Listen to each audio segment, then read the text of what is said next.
देखो बॉलीवुड में अक्सर ऐसा होता है कि टैलेंटेड लोग जैसे कि रणदीप हुड्डा, नवाजुद्दीन सिद्दीकी, जयदीप अलावत, विक्रांत मैसी, राजकुमार राव, आयुष्मान, थोड़ा पहले जाए तो के मेनन, इरफान खान, विजय राज, मनोज बाजपेयी, पंकज कपूर, उससे भी थोड़ा पहले जाए तो नसरुद्दीन शाह, ओम पुरी वगैरह, मतलब ये लोग झक मारते रह जाते थे और सीटियां तालियां बजती थी स्टार्स के लिए। तो सिनेमा में यही ग्रिफेंडर्स और स्लिदरिन यानी कि गरुड़ द्वार और नाग शक्ति दो तबका सालों से चलते आ रहा है, जहां आम जनता ने हमेशा से स्टार्स को सपोर्ट करा, उनकी एंट्री पे सीटियां तालियां बजाई, उनके लिए एज अ फैन पागलपन की हद तक पार कर दी। वही most versatile and talented actors जो स्टार्स जितनी नाम और शोहरत नहीं बना पाए, उनके पीछे यानी कि उनको सपोर्ट करते हुए दिखे कुछ मुट्ठी भर सिनेफाइल्स या फिर सिनेमा लवर्स, जिन्होंने मास मसाला सिनेमा के बजाय आर्ट सिनेमा को गले लगाया। लेकिन इन दोनों के बीच एक ऐसी प्रजाति भी पनपी जो ना बहुत बड़े स्टार बन पाए, ना ही एक बेहतरीन एक्टर। एक्टिंग के नाम पे इन्होंने जो एक्सप्रेशंस दिए उससे बेहतर पत्थर, मतलब ऑडियंस और क्रिटिक्स दोनों बोल पड़े, वाह क्या एक्टिंग कर रहा है। बट फिर भी सिनेमा जहां हर फ्राइडे किस्मत बदलती है, इस तरह के इंडस्ट्री में इन्होंने सरवाइव नहीं थ्राइव करा। तो आज की वीडियो उसी तीसरी प्रजाति के बारे में है जिन्होंने ऑडियंस और फिल्म मेकर्स दोनों को क्यूटिया बनाया और लगातार घटिया एक्टिंग के बावजूद कॉकरोच की तरह हर बार सरवाइव कर गए। तो वाहियात एक्टर होने के बावजूद कैसे चलती गई इनके करियर की गाड़ी, आइए बात करते हैं सब पे बारी बारी।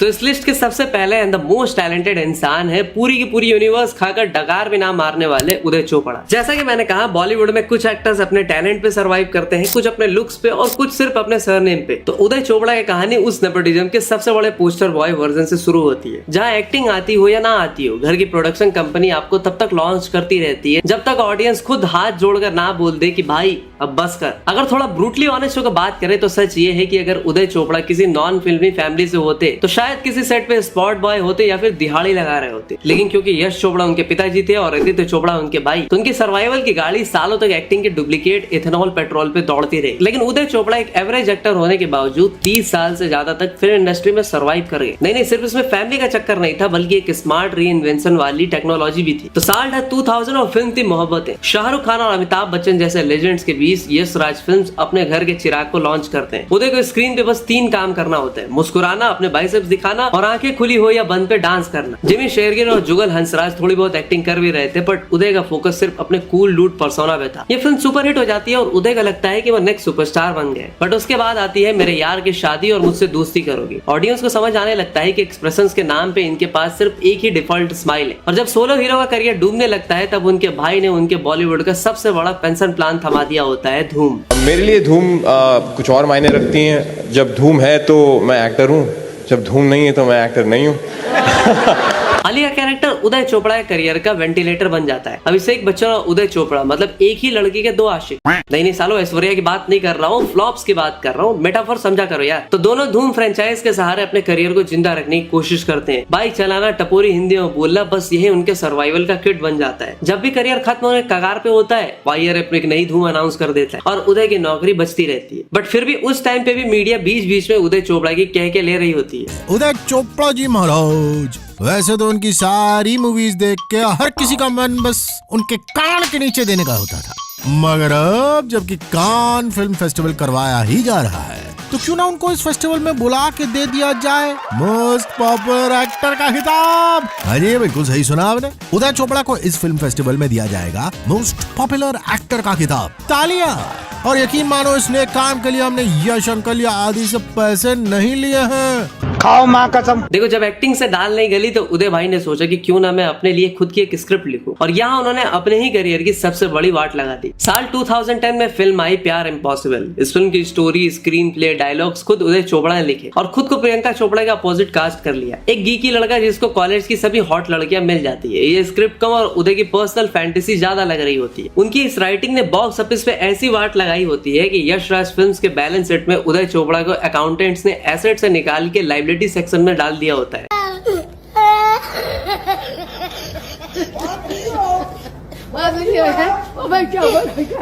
इसके बाद ऑडियंस को लगभग 16 साल तक इंतजार करना पड़ता है उदय चोपड़ा की राइटिंग के लिए। और फिर से उदय ने कलम उठाई होती है और इस बार किसी एक फिल्म की नहीं बल्कि पूरे यूनिवर्स की मां सूद देते हैं। वो फिल्म लिखते हैं अल्फा, एक ऐसी फिल्म जिसे अगले कई सालों तक याद रखा जाएगा। फिल्म स्कूल, NSD वगैरह में दिखाया जाएगा, बिल्कुल एक बेंचमार्क की तरह कि बेटा कुछ भी कर लेना लेकिन ये मत करना।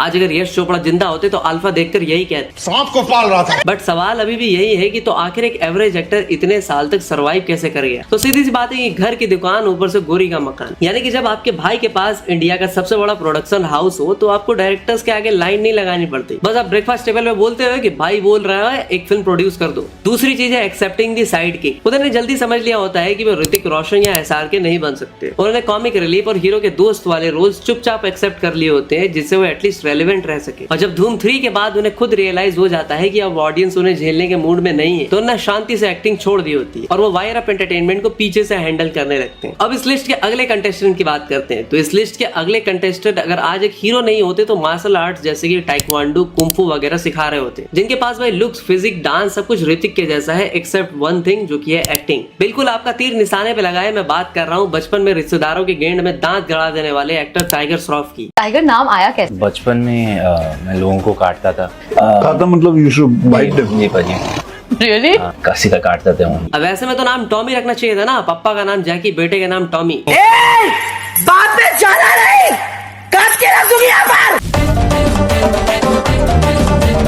देखो सिनेमा एक ऐसी इंडस्ट्री है जहाँ लेजेंड एक्टर्स को भी एक फ्लॉप के बाद रास्ता दिखा दिया जाता है। वहीं पे एक इंसान हवा महल की तरह बिना एक्टिंग के फाउंडेशन के सालों तक खड़ा रहता है। ये कहानी है बॉलीवुड के रेजिडेंट फ्लाइंग निंजा, जिनके बाइसेप्स में उनके चेहरे से ज्यादा एक्सप्रेशन है।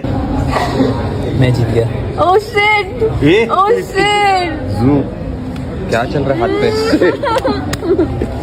आया क्या? आया। 2014 में जब आम स्ट्रगल करने वाले एक्टर्स पृथ्वी थिएटर के चक्कर काट रहे होते हैं तब साजिद नाडियाडवाला ने हीरोपंती बनाई होती है। टाइगर श्रॉफ स्क्रीन पे आते हैं, डायलॉग्स बोलते हैं, पर ऑडियंस का ध्यान उनकी एक्टिंग पे जा ही नहीं पाता क्योंकि तब तक वो हवा में 3-4 बैक फ्लिक जो मार चुके होते हैं। सर्वाइव कैसे किया? तो सिंपल इक्वेशन, बॉलीवुड में तब प्योर एक्शन स्टार्स की कमी होती है। विदुत जामवाल को ए लिस्ट बैकिंग मिल नहीं होती, जॉन अब्राहम से ऑलरेडी लोग अब रहम की भीख मांग रहे होते हैं। टाइगर ने एक ऐसी नीज पकड़ी होती है जहाँ एक्टिंग की ज्यादा जरूरत नहीं थी। किड्स एंड सिंगल स्क्रीन बच्चों को लगा होता है कि कोई नया सुपर हीरो आया जो बिना VFX के उड़ता है। प्रोड्यूसर्स खासकर नाडियाड वालों को समझ में आ गया होता है कि जब तक ये शर्ट उतारकर 10 गुंडों को लात मार रहा है तब तक स्क्रिप्ट की कोई जरूरत नहीं है। बाकी फ्रेंचाइज ने इस चीट कोड को और सॉलिड कर दिया होता है। लेकिन जैसे जैसे वक्त बीतता है ऑडियंस को समझ में आने लगता है कि भाई के पास हर इमोशन, खुशी, गम, गुस्सा, प्यार के लिए एक ही फेशियल एक्सप्रेशन है, हल्का सा मुंह खोलकर हेविली सांसें ले लेना। टाइगर के करियर में उसकी सारी फिल्मों से ज्यादा फेमस होता है एक मीम। छोटी बच्ची हो क्या?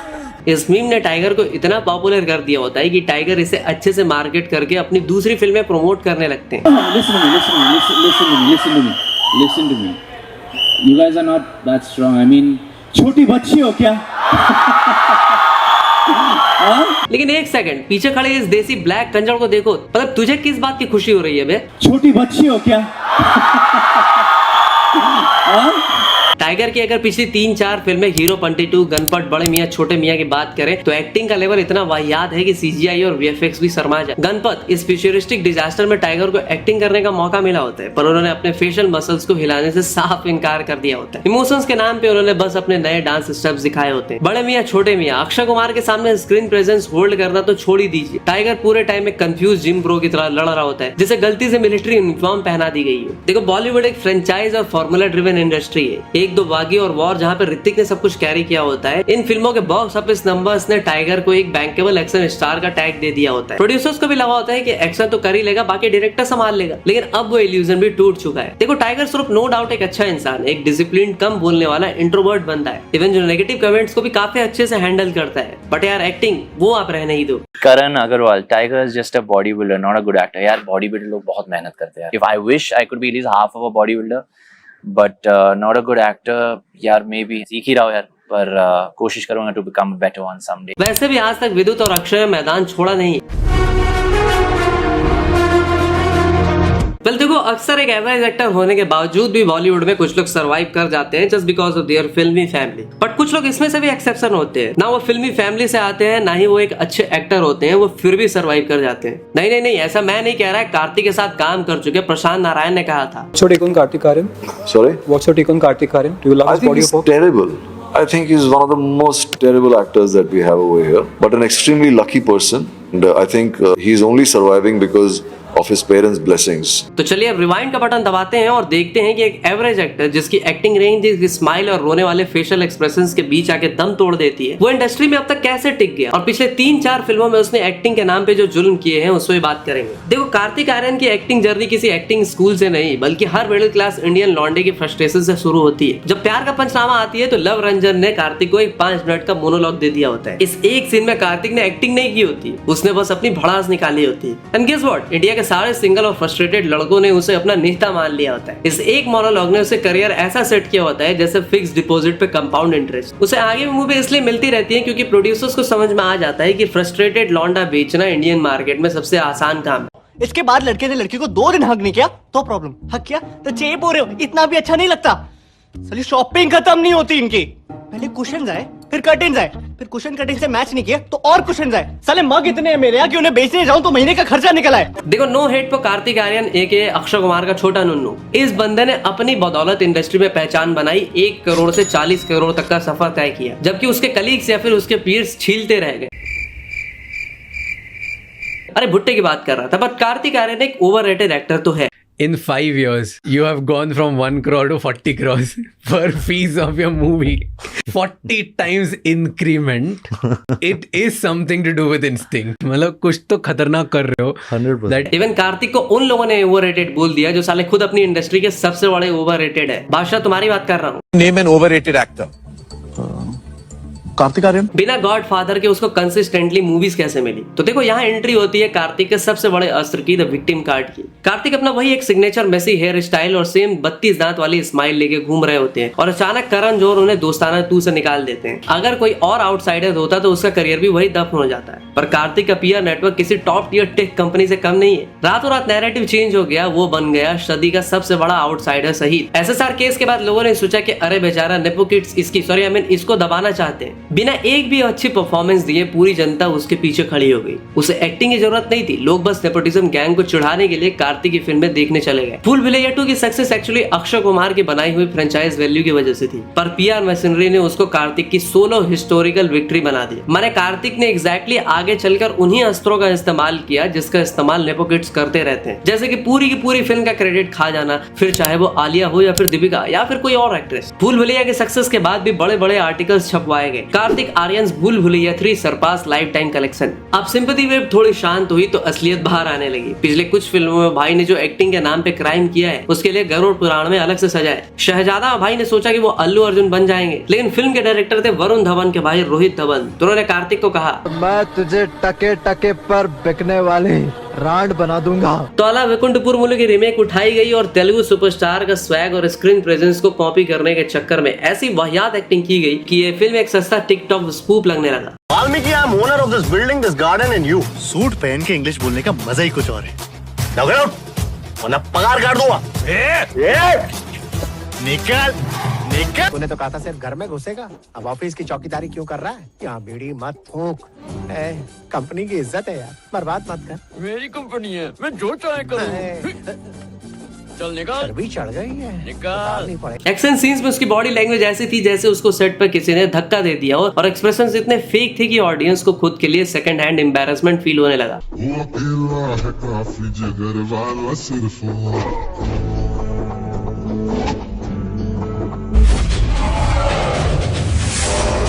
ऑडियंस ने शहजादा की गांव फाड़ दी। कार्तिक ने तौबा कर लिया रीमेक्स करने से, ऊपर से कार्तिक ने इस फिल्म में एज अ प्रोड्यूसर पैसे भी लगाए थे। ऐसा लगता है कि when Shehzada didn't work,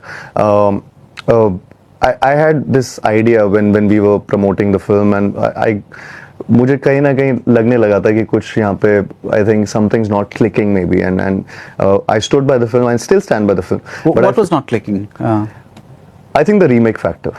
It was a big factor at that time. Because a lot of people had seen it already. Because a lot of people had seen that film, the original film, Ala Vaikunthpuram Allu, and I feel that we were selling the same film. Love आजकल 2 की बात करें तो मैंने इम्तियाज अली की film थी, पर कार्तिक के एक्सप्रेशंस देख के लग रहा था कि उसको कब्ज हो गया। उसका रोना, हंसना, उसका कंफ्यूज होना सब एक जैसा लगता था। पूरी फिल्म में उसके एक ही एक्सप्रेशन चिपका कर रखे थे और ओवर एक्टिंग इतनी एक्सट्रीम थी कि स्क्रीन फाड़ने का मन कर रहा था। जब इम्तियाज अली से भी पूछा गया कि कास्टिंग की वजह से फिल्म पिटी तो उन्होंने बात हलक तक आते आते मुद्दा ही चेंज कर दिया। लव आजकल 2 क्यों सक्सीड नहीं हुई? I feel that उसमें 2-3 चीज़ें I could have done differently.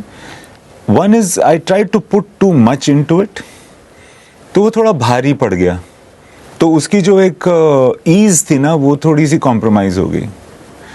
गाढ़ा ज़्यादा हो गया, समझ में नहीं आई चीज़ें क्या हो रहा है. ऐसा लग रहा था कि वो दिल से नहीं हो रही हैं. Secondly I feel that there was a bit of a freshness कम थी फिल्म की कंसेप्शन में. कास्टिंग की वजह से नहीं. नहीं, not because of casting, but because वो आप जब लव आजकल 2 बना रहे हो या किसी भी चीज़ का 2 बना रहे हो, तो फिर आप क्यों बना रहे हो, उसकी वजह काफ़ी थी मेरे पास, मगर वो जाहिर नहीं हुई. देखो, जनता को नेपोटिज्म से इतनी चिढ़ हो चुकी थी कि उन्हें कोई भी एक नॉन नेपोकिड चाहिए था जिसे वो अपना हीरो बोल सके. कार्तिक बस सही टाइम पे था और सही जगह पे खड़ा था. टी सीरीज और love Ranjan in production houses ने उसे एक ऐसी सेफ्टी नेट दी जहां उसे सिर्फ एक चॉकलेटी बॉय बनना था. जब तक वो एक एवरेज रोमांटिक कॉमेडी स्क्रिप्ट्स में एवरेज दिख रहा था, एवरेज डायलॉग्स बोलता रहता था, प्रोड्यूसर सेफ फील करते थे. बट इन सब के ऊपर आता है social media hustle. Kartik Aaryan actor cum influencer ज्यादा है. पेपराजी का पोस्ट देना, रिलेटेबल कैप्शंस लिखना और अपनी लग्जरी कार्स जो उसने शायद EMI पे ली होगी इसके साथ घूमना, ये सब करके उसने एक ऐसी इमेज बना ली जो कॉन्स्टेंटली न्यूज में रहती थी. Out of the side out of the mind का रूल उसने अपने PR को रटवा दिया. आज भी आप नोटिस करना, कार्तिक आर्यन के अपकमिंग फिल्मों के सीन्स अक्सर सोशल मीडिया पर ट्रेंड करते रहते हैं.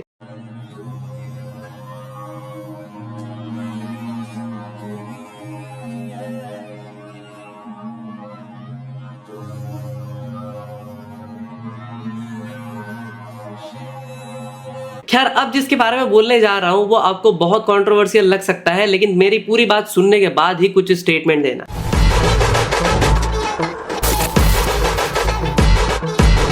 तो देखो, कैटरीना से पहले बेसिक रूल ऑफ बॉलीवुड की लिस्ट में ये शर्त सबसे टॉप पे थी कि हीरोइन को हिंदी आनी चाहिए और एक्टिंग थोड़ी बहुत तो आनी ही चाहिए. लेकिन फिर आती है कैटरीना कैफ, जिन्होंने इस रूल को देखा, एक प्यारी सी स्माइल दी और बिना हिंदी बोले पिछले 20 साल से इंडस्ट्री पे राज किया. ये एक ऐसी सर्वाइवल स्टोरी है जो किसी हॉलीवुड थ्रिलर से कम नहीं है. बिना लैंग्वेज, बिना इनिशियल एक्टिंग स्किल से अगर कोई इंडिया की हाईएस्ट पेड एक्ट्रेस बन जाती है तो बॉस उसमें कुछ तो बात होगी. तो कैटरीना 2003 में बूम से एंट्री लेती. फिल्म ऐसी थी कि अमिताभ बच्चन और गुलशन ग्रोवर आज भी उसके बारे में बात करने से बचते. हिंदी उन्हें आती नहीं थी और एक्टिंग के नाम पे उन्हें बस स्क्रीन पे खड़ा रहना था. कोई आम इंसान होता तो अपना झोला उठाता और वापस लंदन चला जाता. बट कैटरीना ने सोचा कि पिक्चर फ्लॉप हुई, मेरा कॉन्फिडेंस नहीं. उनका स्क्रीन प्रेजेंस इतना तगड़ा था कि लोग उनकी टूटी फूटी हिंदी से ज्यादा उनकी ब्यूटी में इंटरेस्ट ले रहे थे. और कैटरीना को पहला चांस देने वाला कोई और नहीं, टाइगर की मम्मी आयशा श्रॉफ थी. इस फिल्म के प्रोड्यूसर आयशा श्रॉफ ने एक इंटरव्यू में बताया था कि उन्होंने कैटरीना का नाम भी पहले कैटरीना काजी रखा था, बट बाद में उनको लगा कि ये थोड़ा रिलीजियस हो जाएगा, इसीलिए उन्होंने इसको चेंज करके कैटरीना कैफ कर दिया.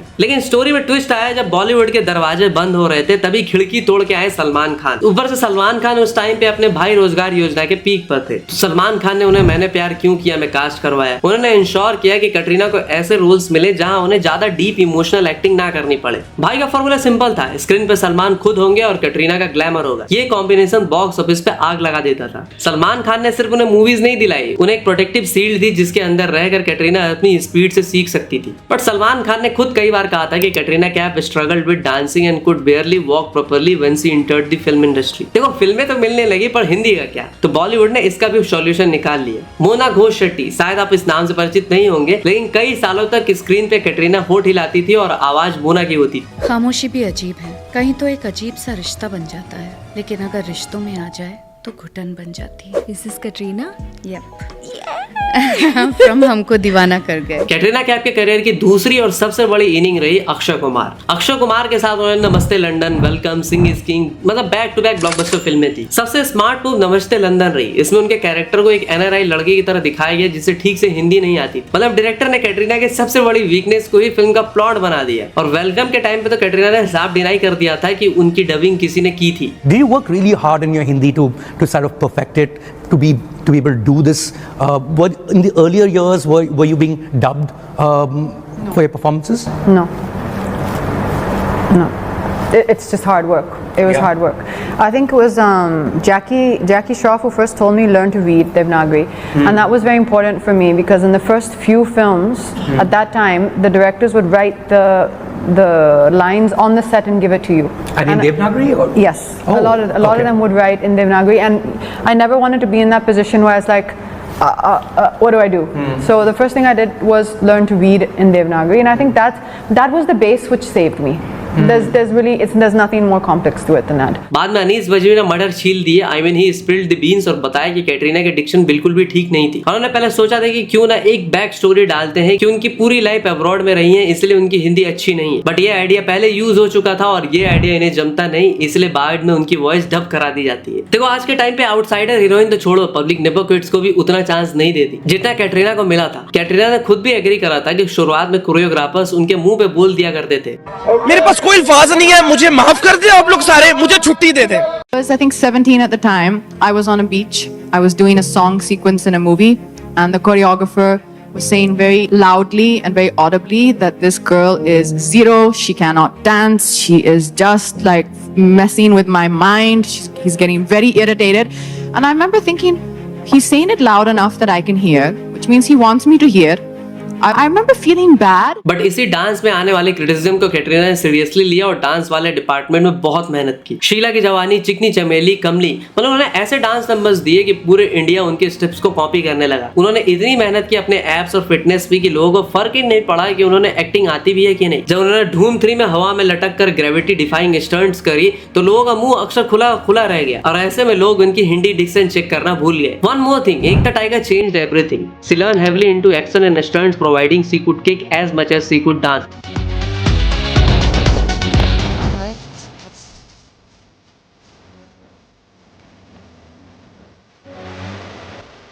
देखो मजाक अपनी जगह है, बट कैटरीना कैफ का सर्वाइवल एक केस स्टडी है अनमैच्ड डिसिप्लिन का। उन्हें पता था कि उनके पास विद्या बालन, तब्बू, स्मिता पाटिल जैसी एक्टिंग स्किल्स नहीं है, तो उन्होंने उन चीजों पर फोकस किया जो उनके कंट्रोल में थी, जैसे सेट्स पे सबसे पहले आना, एक्शन सीक्वेंसेस और डांस के लिए महीनों तक 8-8 घंटे प्रैक्टिस करना, किसी को स्टार से फालतू और झगड़ा नहीं रखना, अपने काम से काम रखना। उन्होंने वही रोल्स चुने जो उनकी पर्सनैलिटी को सूट करते थे। उन्होंने जबरदस्ती मेथड एक्टिंग वाली रोल्स पिक ही नहीं की और ना ही सिर्फ आई कैंडी रोल्स किया, and that's how she smartly survive in the film industry. Life में भी उन्होंने विकी कौशल को चूज करके बहुत ही परफेक्ट डिसीजन लिया instead of choosing big name in the industry like Khan, जिस वजह से सलमान खान को बुरा भी लगा।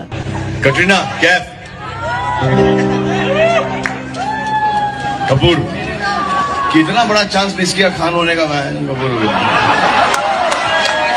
तो आज की वीडियो के आखिरी कंटेस्टेंट वो है जो कि एक अच्छे एक्टर है या नहीं उस पे बाद में आते हैं, लेकिन एक ऐसे एक्टर है जिनके बाप ही इनके लिए श्राप बन गए। काफी लोग अब तक समझ गए होंगे किसकी बात कर रहा हूँ। बॉलीवुड में नेपोटिज्म का रोना देखो सब रोते हैं, पर किसी ने वरुण धवन का दुखी नहीं समझा। यहाँ बाकी स्टार्स को उनके पापा लॉन्च करते हैं, हिट बनाते हैं, बट यहाँ वरुण धवन के लिए उनके पापा डेविड धवन उनके सबसे बड़े करियर हैजर्ड बन गए। सरल शब्दों में इनके लिए बाप ही श्राप बन गए। मैं कुछ बोलूं उससे पहले आप खुद ही देख लो वरुण के बाप वर्सेस अदर डायरेक्टर्स वाली ये कंपाइलेशन। सेठ जी, जो मैं बोलता हूँ वो मैं करता हूँ और जो मैं नहीं बोलता हूँ वो मैं व्हाट्सएप करता हूँ। मैं तेरे को रोतरू लगता हूँ ना? हाँ मैं हूँ रोतरू। खेलो कूदो शैम्पू पी जाओ, चल बे छड़की, दुआ में और मुआ में याद रखना। घेतली काय मर्डर गेले। तुमने ये क्यों पूछा कि वेयर इज डैन? आपने 40 सालों में क्या कर लिया? जब रिटायर हुए तो सारा दफ्तर शुक्र मना रहा था कि बुड्ढे से पाला तो छूटा। पहले मैंने कमरे में प्लास्टिक बिछाई, फिर जब उसकी बीवी नहा के बाहर आई ना तो मैंने उसको सिर पे मारा, वो बेहोश हो गई। अगर मैं पैसे कमाकर घर चलाना चाहता हूँ तो मेरी को कैसे हुआ? तुम मुझे नहीं पहचानती। Do you know Dan?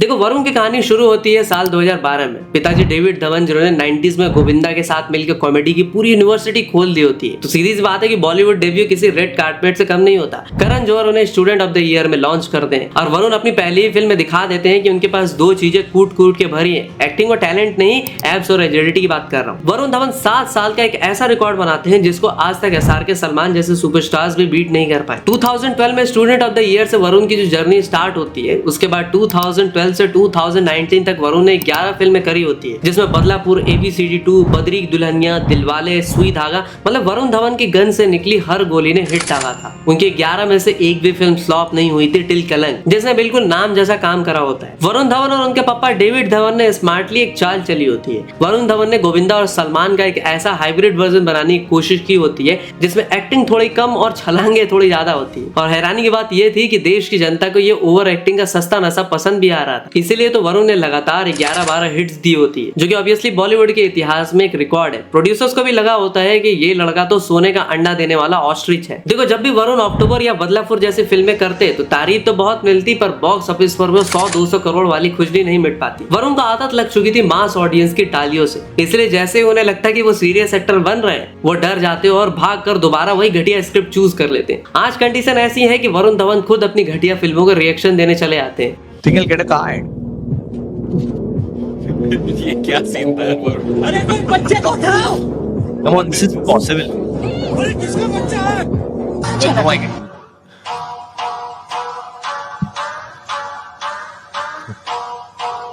ये No, watch it. No, he runs on top of the train, bro.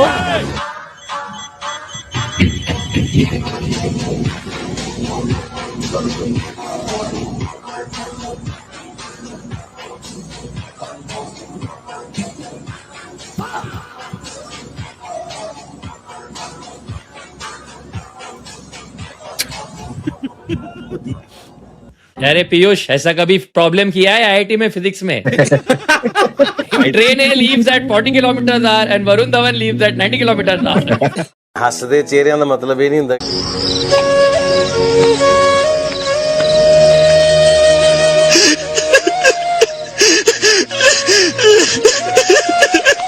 पिछले कुछ समय में वरुण की गाड़ी थोड़ी पटरी से उतरी है। अगर उनकी पिछली कुछ फ्लॉप या फिर अंडर परफॉर्मिंग फिल्मों पे एक बार नजर डालोगे तो उनकी एक्टिंग ग्राफ आपको साफ साफ दिख जाएगी। कूली नंबर 1, इस फिल्म में उनकी एक्टिंग देख के ऐसा लग रहा था कि जैसे गोविंदा के एक्सप्रेशंस को 5x स्पीड पे चला दिया गया। और मेरा एक भवड़ा दोस्त जो हर कली पे मंडराता है, उसे हर चीज 3x स्पीड पे देखने की आदत है, और ये कूली नंबर 1 वाला ऑब्जर्वेशन उसी का था। कलंक, इस फिल्म की बात करें तो इस मल्टी स्टारर डिजास्टर में वरुण ने पूरी जान लगाई, पर उनका कैरेक्टर इतना मेलोड्रामा से भरा हुआ था कि ऑडियंस कनेक्ट ही नहीं कर पाई। वरुण के सर्वाइवल किट में एक और चीज है, वरुण इंडस्ट्री के सबसे बड़े इनसाइडर के फेवरेट है। उनका नेचर बहुत नॉन कंट्रोवर्शियल और फ्रेंडली भी है। प्रोड्यूसर्स को पता है कि चाहे फिल्म कितनी भी खराब हो, वरुण मेहनत पूरी करेगा और उनकी एक लॉयल फैन फॉलोइंग अभी भी थिएटर तक आएगी। और जब तक आपके साथ करण जौहर और डेविड धवन जैसे बड़े नाम हो, तब तक बॉलीवुड में आपका करियर अनलिमिटेड लाइव्स वाला वीडियो गेम के चीट कोड जैसा होता है। एक लाइव खत्म, मतलब एक स्क्रिप्ट खत्म हुई तो दूसरी स्क्रिप्ट रेडी। बॉर्डर 2 जैसी सीक्वल में वरुण ने बहुत कोशिश की, लेकिन वहां भी हक दिया, लोगों ने उसे भी ट्रोल किया। भाई ये मेरा फेवरेट गाना हुआ करता था